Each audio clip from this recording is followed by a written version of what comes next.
முடிவுக்கு வரும் பாதுகாப்பு படைகளின் தலைமை அதிகாரி பதவி.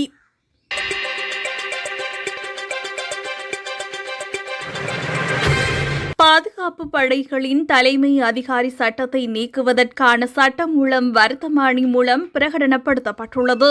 பாதுகாப்பு அமைச்சரின் உத்தரவின் பேரில் தயாரிக்கப்பட்ட இந்த சட்டமூலம் கடந்த மே மாதம் 15ஆம் தேதி அரசாங்க வர்த்தமானி அறிவித்தலில் வெளியிடப்பட்டுள்ளதாக தெரிவிக்கப்படுகின்றது.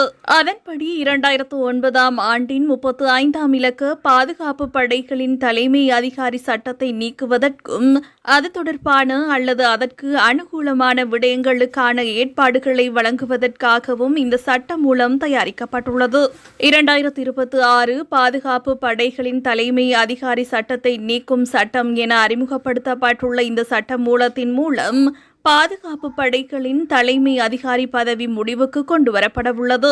மேலும் இந்த சட்டம் அமல்படுத்தப்படும் நாள் முதல் பாதுகாப்பு படைகளின் தலைமை அதிகாரி பதவியை வகிப்பது நிறுத்தப்பட வேண்டும் என்பதுடன் அந்த பதவியை வகிக்கும் நபர் ஆயுதப்படைகளில் அவர் சார்ந்த சேவை பிரிவிற்கு மீண்டும் இணைக்கப்பட வேண்டும் என அதில் குறிப்பிடப்பட்டுள்ளது. எனினும் இச்சட்டம் அமலுக்கு வருவதோடு பாதுகாப்பு படைகளின் தலைமை அதிகாரி அலுவலகத்திற்கு சொந்தமான அனைத்து அசையும் மற்றும் அசையா சொத்துக்கள் பாதுகாப்பு விடயம் ஒப்படைக்கப்பட்டுள்ள அமைச்சரிடம் அமைச்சகத்திற்கு மாற்றப்பட வேண்டும் என அந்த சட்ட மூலத்தில் மேலும் தெரிவிக்கப்பட்டுள்ளது.